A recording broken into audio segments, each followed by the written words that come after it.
Hey everybody, happy Wednesday, happy hump day, and happy almost the holiday weekend. Hey, I can't wait for the holiday. Hey. But anyway, everybody, how's everybody doing? I hope everybody is doing well and staying safe and healthy. Make sure you hit the like button, make sure you hit the share button, and please subscribe to the Hood Table if you're not already subscribed. We is about to get into Married to Medicine LA review season 2 episode 1. Did I put episode 1 through 3? That's supposed to say episode 3. Let me change that real quick. There we go. We are about to review Married to Medicine LA review season 2, episode 3. Now, make sure you guys, as usual, comment in the comment section. Let me know what you think about the storylines. Let me know what you think about the different characters in the show, and how you feel about the show. Again, we are doing season 2, episode 3. This is a review. Sorry, I have to say that several times, but some people, they be coming and they be looking at my shows and they be like, I thought this was the actual show. And I'm like, in the title, it says review, and across the bottom of the screen, it be saying review. So I don't know, y'all. I don't know. But anyway, last episode, the ladies, they were having a wonderful time together. It was the ATL ladies, the Married to Medicine, ATL ladies, and then, them joining up once again with the Married to Medicine ladies of LA. They have been out here several times by now. So I'm with like Toya and them and heavily like, it's about time for you ladies to come visit the ATL. So hopefully they'll be visiting there soon. But they was up there enjoying themselves and getting catered by the male staff, getting their foot massages and body massages. And you know what? Heavenly, she always seems to be enjoying herself a whole lot when men are around. Remember last season on Married to Medicine Atlanta, when they was up there doing some painting and those men came out with no clothes on, and Heavenly was up there with her little easel like but yes, Heavenly was really up there enjoying herself, telling the men, once you do me, you can't go nowhere else. And she was looking dead ass serious. But anyway, Shanique, the property manager, she is now more interested in doing real estate. And her son, she told her daughter, and her son was like, are you joking? Are you kidding? And her daughter was like, what if it doesn't work out? But, Shanique, despite her kids being, kind of negative, she believes that she can truly make an impact in the real estate world. Dr. Kendra Segura, MD, I just love her. I love her personality. Come to find out, her dad is Black, her mother is Vietnamese, and she's actually Malaysian. And I would have never known that because I don't know, I just didn't see it. But once they put her mother and her together, I was looking at her like, oh, I can see it. I can see it all in the eyes. I can see it all in the nose. But anyway, she's an OBGYN. Her hubby is an internal medicine doctor. And, she was going on telling people, how they met and describing how he was a big cock blocker in medical school. He liked her. He wanted to be with her, but he didn't know how to go about doing it. So basically, he was a big cock blocker to those who wanted to date her or who she wanted to date. But anyway, she done just had a baby. They got a new bundle of joy. And she's concerned about her eating a lot because she said breastfeeding makes her hungry, but he seems to be totally okay. I mean, he seems to be totally okay. Like she was, she was a plus size woman before she got pregnant, and now she done put on a little bit more weight, but he totally seems not to care. Like, regardless of her weight, he seems like he is totally in love with her and still head over heels for her from the time they first met up until now. But due to their crazy schedules and important jobs, not only is she concerned about her weight, but she's also concerned about them spending quality time together. And I think that if they do focus on spending more time together, after they get, situated in their new house and the baby and everything, maybe that'll help, motivate her to, she wants to try to lose some of the weight, that it might motivate her. But again, she, what? I think she's beautiful. Weight and all. Now, Britton, the anesthesiologist. I can't believe I can say that word. if y'all knew how hard it used to be for me to say that word. But anyway, Britton, the anesthesiologist, her hubby, I'm so glad that he decided to move to LA. Last season, that was most of their storyline, like him wanting to be in the country. She wanted to be in the city. Him wanting to stay in that humongous 7,000 square feet home, her not minding to downsize, because she wanted to have her career in LA. So anywho, he gave her a lot of grief, but he finally decided, and I think it was mainly because of his love of her, his love for her and her love for her career. And the fact that, he is in the construction and he can travel, he can, work from anywhere, work from home if he wanted to.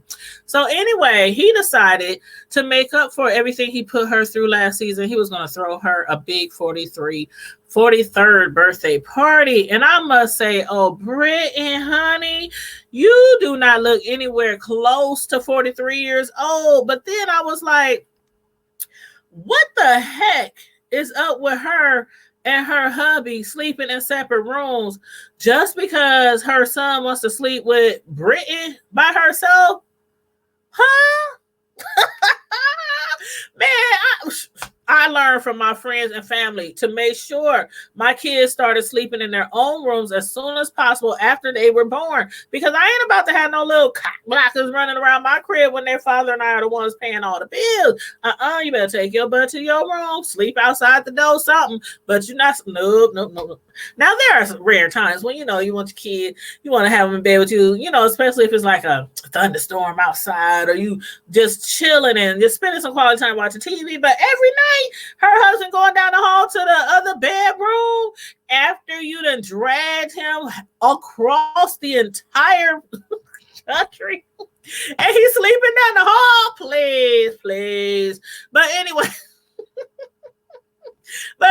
because Mac again had put her through a lot of stuff, he wants to make it up to her, and so he threw her a big birthday party with all her friends and family. And at the party, Heavenly and Hobart, Kendra's husband, they seemed to hit it off. Hobart had told his wife Kendra that until his patients tell him that they are no longer going to need his services due to the size of his peen, then he's okay. What Heavenly said, and what did Heavenly say, y'all? Man, Heavenly took me out when her and Toya was talking about the equipment. Heavenly gonna turn to Kendra and say, you know what? You might need these services because your husband, and Kendra's like, hold up, wait a minute. First of all, why is we discussing my husband's package? Second of all, my husband don't need any help in that category. Heavenly was like, are you sure? Are you totally sure? She was like, yes, I'm sure. Kendra must have stood up over Heavenly with her half top and her stomach hanging all out. Like, I will whoop your country ass if you keep on talking about my husband's little peen. But I thought that was so funny, y'all. I was like, oh my God, it's a lot of assumptions been going on in these last few episodes. And one of the assumptions right there was Heavenly, when she was assuming that since Kendra's husband is Chinese, because it is a stereotype. It is a stereotype that all Black men are and Chinese or Orientals are. But I don't know. I don't know if the Chinese, I don't know. But for what Kendra was saying, and she's a big plus size girl too, I'm sure he must be doing something right. Must be doing something right. But as far as Imani, when she had mentioned to the ladies that her husband Phil, the ex-portrait R&B singer, has been out of town in Oklahoma for 3 months, immediately other assumptions. Jazz is like, why you get married if you're going to spend so much time apart from each other? But were they saying that to Brittany when she was away from her hubby for over a year, when her husband was in Florida and she was still in LA? Nope. I ain't never heard that. Did y'all hear any talk about that last season? Nope. Brittany, she could stay in LA no matter what her hubby wanted. But when it came to Imani, they automatically think that they have marriage issues, especially when they ask her, where's your wedding ring? And Imani was like, we don't wear wedding bands. I didn't even notice that at first. But I don't be looking at their fingers and stuff, looking at their rings. But I'm like, Okay. I'm not speculating. I'm not speculating, but during the last supper, or as I call it, or the last brunch on the rooftop of Jasmine's really expensive property where she had the ATL women, set up. The last they had asked her, is she the kind of person who would say if she needs a friend, um, Imani, I don't know why they felt the need to ask Imani that, but Imani did say that she's, she is that type of person. And Jazz was pissed because the ladies gave her more scrutiny when it came to her hubby being away. But with Imani, they just wanted to make sure she was okay.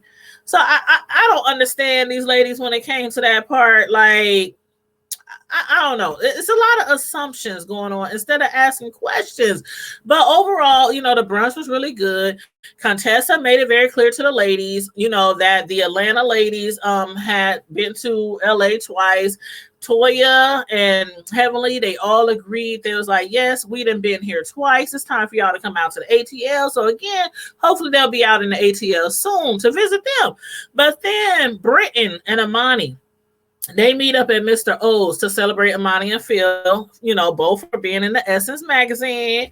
Kudos, but not together as a couple. They are going to be in separate areas of the magazine, and Britton didn't quite understand that.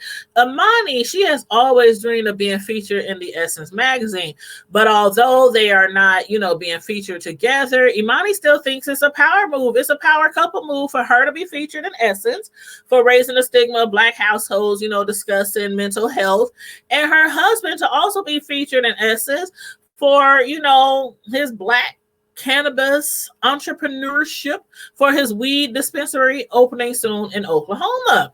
So me personally, I don't see what the big issue is for them not being together in the same article, because they're on totally opposite sides as far as careers. Like, she's a psychiatrist, psychologist, and he's selling weed. He's a drug dealer. So I think it was quite appropriate for them to be on two sides of the magazine, two different sides of the magazine. Y'all let me know. But anyway, and on the other side of town, at Jasmine's house, Jazz and Shanique, they was chilling and discussing Imani and her husband's relationship. And again, they were assuming that since he's been away for so long, that he must be tired of Imani and trying to get away from her. But in reality, her hubby didn't want anybody to know, the real reason why he, was spending so much time in Oklahoma until the article came out. And it makes sense for me. But then when I look back to last year again, when Imani was making those accusations or insinuating that Jazz's house looked like a drug dealer's house, I was wondering, how Jazz would feel about that, when she found out Imani's husband is now actually a drug dealer. Now, he might be a legal one. He might be a legal one, but he's still a drug dealer. And when she did find out, oh my God, she must have stormed out the room. She was so upset. She was like, hold up, you talking about our house and how big and grand and humongous and gorgeous and massive it is, and so we gotta be dealing drugs, and then you gonna turn around and say your hubby is selling drugs, he got a weed dispensary and all this.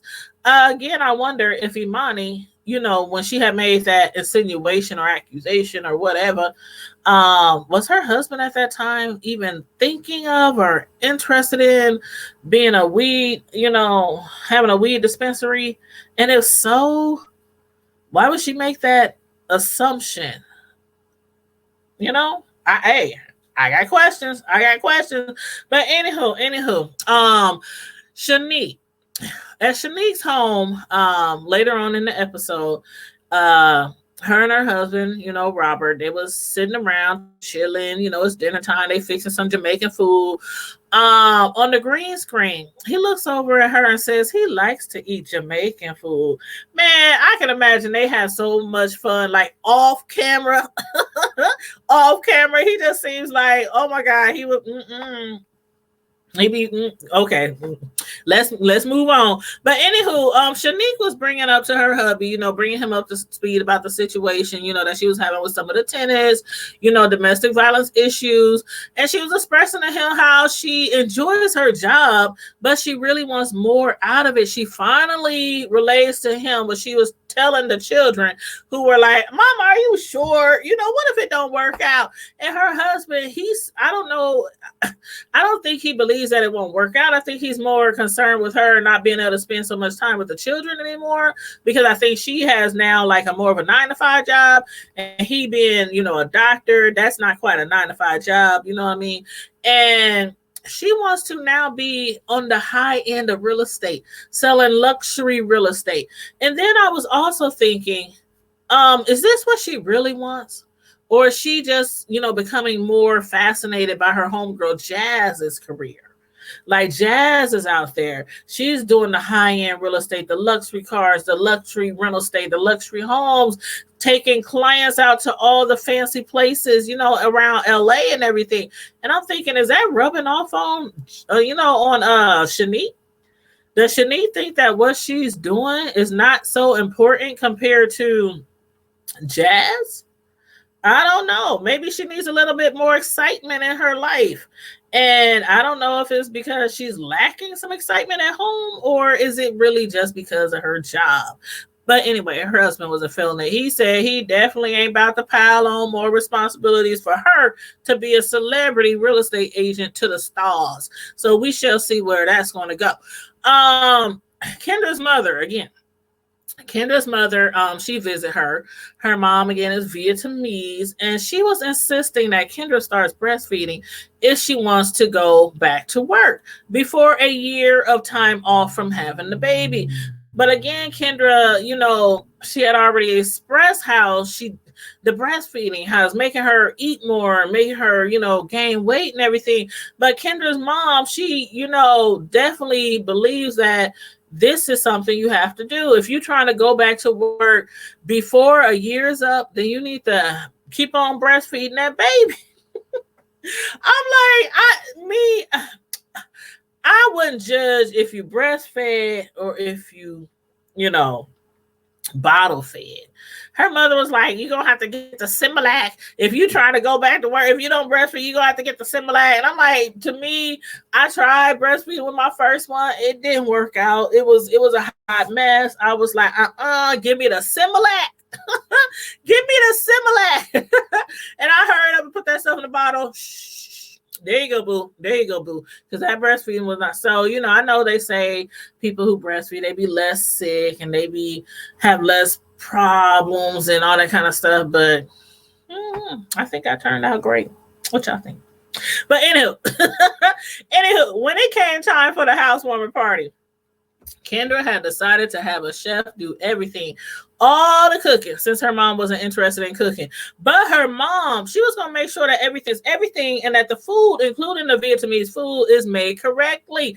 I was like, instead of her going around and criticizing that chef so much like she was doing, Mama, just go in there and put your foot in it. Put your foot in that food and push that chef to the side and make all your favorites. But no, she was just like, I'm going to just watch from the side. I'm here to enjoy myself. I'm here to relax and have fun like everybody else. But she was being so critical with that chef. But you know what? She's so darn cute. I gotta give her a pass. But then, as far as in other news, Imani and her friend, they met up at a Japanese restaurant. Imani needed some advice from her friend because her friend is married to a psychiatrist, and her friend is doing her thing in the entrepreneur world with, being a psychiatrist. She has several businesses and not totally relying on her man, bringing home the bacon. Imani was relaying to her friend Leah how some of the ladies in the circle is having concerns that Imani and her hubby are having marital problems because he has been out of town working for a while. And again, Brittany, she was out of town for over a year. I didn't hear nobody talking about Brittany. What's wrong with you and your husband? Why he here? Why he there? Is y'all having marital issues? Is y'all on the verge of divorce? Is the kids going to have to make choices on where they want to live? Nope, none of that. But as soon as Imani says her husband is out of town, Oh Lord, well, it's child, pray for her and her husband because they is on the rock. But anyway, when it comes to Imani, Shanique and Jazz, they was under the impression that Imani was being a little bit too vague with them about her and Phil's relationship. But I was like, why is y'all so darn concerned? Because her husband is working out of town. It's been 3 months. They acting like it's been 3 years. And again, they weren't acting like that with Britton. They weren't accusing her hubby of cheating on her because he wasn't interested in moving to LA.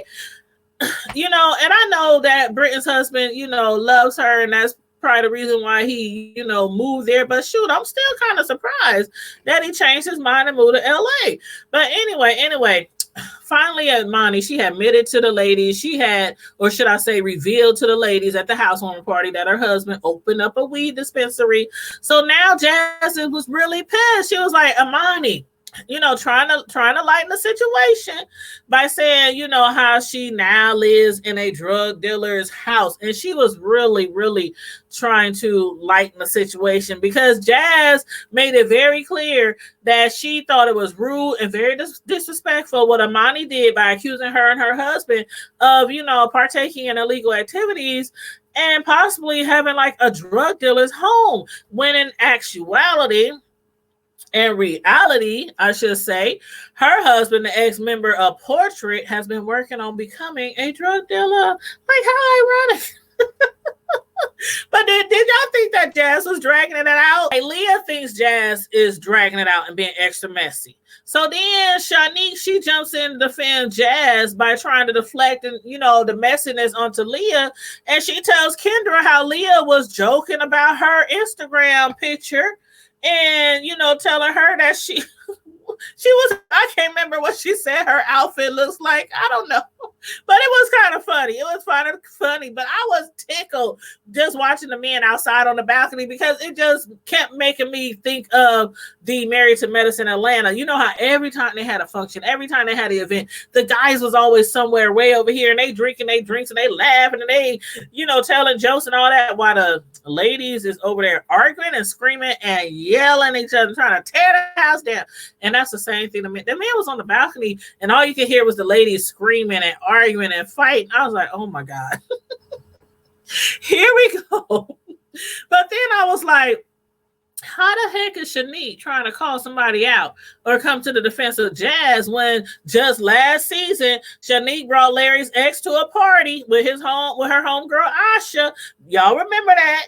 If that wasn't the most uncomfortable situation for some of the ladies last season, but as far as these ladies, as far as last season, as far as this season so far, y'all let me know who y'all think really deserves the title of Miss Messy Boots. I mean, Kendra, she might be a little thicker, than the other ladies, but she is a beautiful full figure woman, very intelligent. She's making her coins.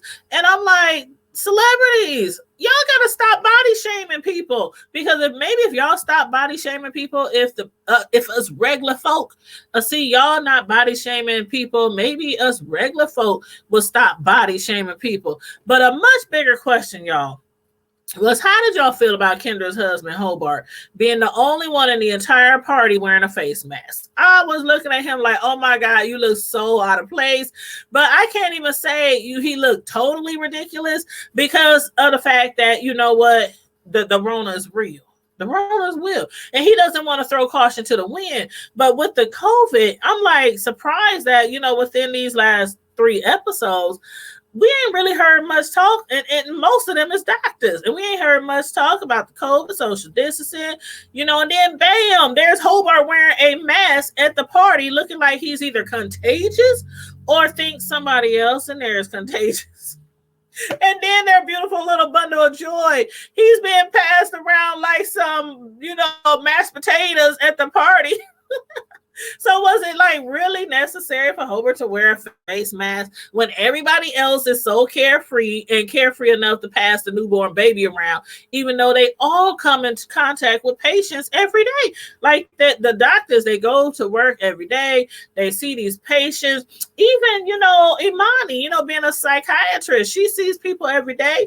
And Hobart was the only one who was like, okay, I'm going to put a mask on, but then your baby is being passed around the entire house. If somebody does have something, I'm just saying, if that was my baby, he'd be in the room somewhere upstairs, downstairs with a nanny, with somebody, taking care of him while I'm up here partying with my friends. But anywho, y'all let me know how y'all feel about that and how y'all feel about these first 3 episodes of season 2.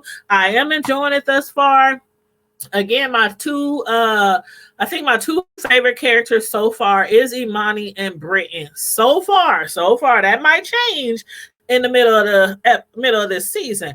But y'all make sure y'all like the videos, share the videos, subscribe to the Hood Table if you're not already subscribed, and don't forget we have a Facebook page, a private Facebook page called the Hood Table. So if you want to join it, feel free to go over there, click the join button, and as long as I don't think you're a troll or something like that, I'll add you to the group. And in the meantime and in between time, you guys stay safe, be blessed, remain healthy, and I'm out. Deuces.